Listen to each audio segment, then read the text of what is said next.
बिस्मिल्लाहिर्रहमानिर्रहीम। Dear student, अस्सलाम वालेकुम। डियर स्टूडेंट, आज हम क्लास 12 की फ़िज़िक्स के बारे में पढ़ेंगे। आज का जो हमारा टॉपिक है वो chapter number 12 application of electrostatic, इससे लिया गया है। आज का जो हमारा टॉपिक है वो है ink jet printer. Ink jet printer क्या है, इसकी डेफिनेशन करें। सवाल कुछ इस तरीके से आता है, define ink jet printer and also explain its construction and working principle. इस तरीके से सवाल आता है। तो बिला तखीर हम अपने लेक्चर को शुरू करते हैं। सबसे पहले हम इसकी डेफिनेशन को पढ़ेंगे। डेफिनेशन इसकी क्या है, इसको हम सीखेंगे, इसकी डेफिनेशन को।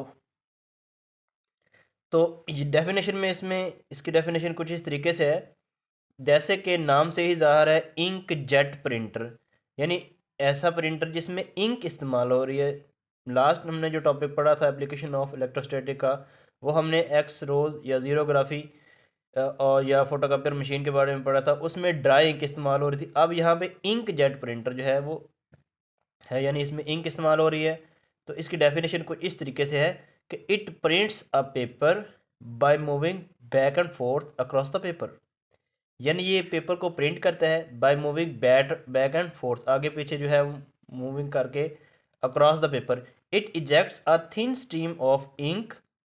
ये थिन स्ट्रीम ऑफ इंक जो है वो उसको इजेक्ट करता है फ्रॉम अ नोजल, एक नोजल से इसको इजेक्ट करता है, which break up in टिनी droplets, जो इसको छोटे छोटे कतरों में जो है वो ब्रेक करता है, आगे की तरफ जो है वो मूव करता है। ये इसकी डेफिनेशन है। अब इसके मेन जो कंस्ट्रक्शन है उसके बेसिकली ये चार पार्ट लिखे हुए मैंने। इसके कंस्ट्रक्शन में प्रिंट हेड है, यहाँ पे प्रिंट हेड में फिर तीन चीज़ें आ जाती हैं। इंक सप्लाई आ जाती है, पंप आ जाता है, नोज़ल आ जाती है। इसके बाद चार्जिंग इलेक्ट्रोड्स होते हैं, इसके बाद डिफ्लेक्शन प्लेट्स होती हैं और गटर होता है। ये इसकी कंस्ट्रक्शन में आ जाती हैं। अब हम print head, ink supply, pump, nozzle, charging electrode, deflection plates और गटर की जो है वर्किंग के बारे में पढ़ेंगे। ये किस किस तरीके से जो है ये इसके मेन पार्ट से, आप इसके मेन पार्ट्स भी लिख सकते हैं या construction, it consist of that's construction या it's consist of that parts, ये आप इस तरीके से जो है वो पेपर में लिख सकते हैं। प्रिंट हेड, इंक सप्लाई, फिर इसकी ब्रीफली जो है वो इसकी एक्सप्लेनेशन कर दें। और इसका वर्किंग प्रिंसिपल जो है वो, जो इसका वर्किंग प्रिंसिपल है वो बेसिकली इलेक्ट्रोस्टैटिक के यानी एप्लीकेशन ऑफ इलेक्ट्रोस्टैटिक ही है। इलेक्ट्रोस्टैटिक ही हमने एप्लीकेशन के तौर पे जो है इसने काम करना है। अब हम इसकी वर्किंग प्रिंसिपल को समझेंगे। ये है हमारे पास, इसमें सबसे पहले है इंक सप्लाई, यानी इसमें इंक है, ये सप्लाई हो रही है आगे नोज़ल की तरफ। अब ये इंक खुद ब खुद जो है वो सप्लाई नहीं होगी, तो ये इंक सप्लाई जो है वो पंप के ज़रिए जो है नोज़ल की तरफ जो है, पंप ने क्या करना है, इस इंक सप्लाई जो इसमें इंक पड़ी है इसको सक कर लेना है और इसको जो है वो ट्रांसफ़र कर देना है नोज़ल की तरफ। अब नोज़ल में जब इंक आएगी, लेट्स सपोज हम, ये पेज है हमारे पास, ये हम प्रिंट करना चाहते हैं। इस पे लिखा हुआ है एक्स, वाई एंड जी। इसमें तीन जो हैं वो वर्ड लिखे गए हैं, तीन इंग्लिश अल्फ़ाबेट्स लिखे गए हैं, एक्स, वाई और जी। अब जो नोज़ल से जो इंक निकलेगी वो टिनी ड्रॉपलेट्स में होगी, छोटे छोटे नन्हे नन्हे कतरों में होगी। अब वो जाएगी सीधी जो है वो पेपर की तरफ। अब जहाँ पे एक्स लिखा हुआ है, तो उस वक़्त जो हमारे पास, ये हमारे पास एक चार्जिंग कंट्रोलर भी है, इसने ऑन ऑफ होना होता है। चार्जिंग इलेक्ट्रोड को जो है वो ऑन ऑफ करना होता है अकॉर्डिंग टू हमारी कंस्ट्रक्शन, यानी इंस्ट्रक्शन के मुताबिक जो हमने कंप्यूटर को दी गई होती हैं, उन इंस्ट्रक्शंस के मुताबिक इसने ऑन ऑफ होना होता है। अब जब ये इसके ऊपर, इसके सामने एक्स लिखा हुआ आएगा, तो चार्जिंग कंट्रोलर ने इस जो चार्जिंग इलेक्ट्रोड्स हैं इनको ऑफ कर देना है। इनको क्या कर देना है, सॉरी, इनको ऑफ कर देना है। जब ये इनको ऑफ करेंगे तो ये नोज़ल से जो इंक निकली है वो सीधी प्रिंट के ऊपर, पेपर के ऊपर जाएगी और एक्स जो है वो प्रिंट हो जाएगा। ऑफ हालत में डिफ्लेक्शन प्लेट्स जो होती हैं उनका कोई रोल नहीं होता, वो इतना यानी इसको डिफ्लेक्ट नहीं करती। अब जब ये इसके दरमियान जो गैप है, लेट्स देखें यहाँ पे कुछ भी नहीं लिखा हुआ, ये गैप है, तो उस वक्त जो चार्जिंग कंट्रोलर है ये चार्जिंग इलेक्ट्रोड को ऑन कर देगा।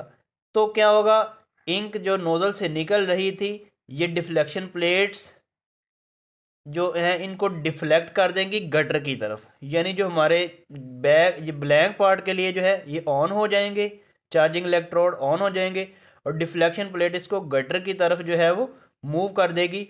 और जो जहाँ पे ब्लैंक हिस्सा है वो आगे जो इसके ऊपर प्रिंट नहीं होगा, यानी वो खाली रह जाएगा, वो पेज का वो हिस्सा वो खाली रह जाएगा। इसी तरीके से ऑन ऑफ होता रहेगा और ये हमारा जो वर्किंग प्रिंसिपल ये चलता रहेगा। अब चार्जिंग कंट्रोलर जो होता है इसने इंस्ट्रक्शन देनी होती हैं अकॉर्डिंग टू हमने जो कंप्यूटर का पेज हमारा जिस तरह हमने उसमें प्रिंट करना होता है उसके मुताबिक जो है उसने ऑन ऑफ करवाना होता है। ऑन ऑफ होते रहेंगे, ये सारा जो काम हो रहा है ये कंप्यूटर सिस्टम के ज़रिए हो रहा होता है और बहुत ऑन ऑफ का जो सिलसिला ये हो रहा होता है बहुत स्पीड के साथ हो रहा है। इसलिए ये कुछ जो है कुछ के लिए जो है जिन ब्लैंक पार्ट के लिए ये ऑन होता रहेगा और जो जहाँ पे डिजिट लिखे हुए हैं XYZ अल्फ़ाबेट्स लिखे हुए हैं इनके लिए ये ऑफ होता रहेगा। और जो इसके ऑन ऑफ होने से जो है वो प्रिंटर का जो पेज के ऊपर जो है वो प्रिंटिंग होती रहेगी। अब यहाँ पे एक सवाल पैदा ये होता है कि ये जो गटर है इसमें तो इंक जो है वो काफ़ी सारी जो है वो हमारी ऑन ऑफ होने से जो है इसमें स्टोर होती रहेगी, तो इंक तो बहुत महंगी होती है, तो ये किस तरीके से जो इसको एडजस्टमेंट होगी, यहाँ पे तो इंक ही ख़त्म हो सके। तो इसका जो बेसिकली ये जो चार्जिंग ये है हमारे पास जो गटर होता है इसका कनेक्शन होता है इंक सप्लाई के साथ, यानी इंक सप्लाई के साथ ये अटैच होता है। तो ये थी इसकी वर्किंग प्रिंसिपल, यानी कि दोबारा फिर से एक्सप्लेन कर रहा हूँ, यानी इंक सप्लाई ने के ज़रिए से इंक जो है वो पंप के ज़रिए नोज़ल में आएगी, नोज़ल में आगे जो है जो इंक है वो छोटे छोटे ड्रॉपलेट्स यानी नन्हे नन्हे कतरों की शक्ल में आगे की तरफ जाएगी। जे ए यहाँ पे एक्स लिखा हुआ है तो एक्स के लिए ये ऑफ हो जाएगी और सीधी जो है इंक यहाँ पे जो एक्स लिखा है इसके ऊपर जाके पड़ेगी और ये प्रिंट हो जाएगा। और जब ये ब्लैंक पे जाएगा तो ऑन हो जाएगी, चार्जिंग इलेक्ट्रोड जो है वो इसको जो है आगे की तरफ डिफ्लेक्ट करेंगे और डिफ्लेक्शन प्लेट्स जो है इसके ऑन होने की वजह से ये हरकत में आएंगी और इसको गटर की जानब जो है वो मूव करवा देंगी। तो ये थी इसकी वर्किंग प्रिंसिपल, यानी इसके ऑन ऑफ होने की वजह से ये आगे जो है ये वर्किंग करेगा। तो ये थी इसकी वर्किंग प्रिंसिपल। उम्मीद है आज का जो लेक्चर है आपको पसंद आया होगा। आज का जो हमारा टॉपिक था वो इंकजेट प्रिंटर के बारे में था, इसकी वर्किंग किस तरीके से होती है, ये किस तरीके से ये अपना वर्किंग जो है वो करता है। तो ये आज हमने इंकजेट प्रिंटर के बारे में पढ़ा। उम्मीद है आज का लेक्चर आपको पसंद आया होगा। अगर लेक्चर पसंद आया है तो लोग दोस्तों के साथ शेयर करें। मेरे न्यू व्यूअर्स से एक छोटी सी रिक्वेस्ट है कि प्लीज़ हमारे चैनल को सब्सक्राइब कर दें, बेल आइकॉन को प्रेस करें ताकि हर नए आने वाली वीडियो से आप मुकम्मल तौर पर मुस्तफ़ीद हो सके। जज़ाकल्लाह।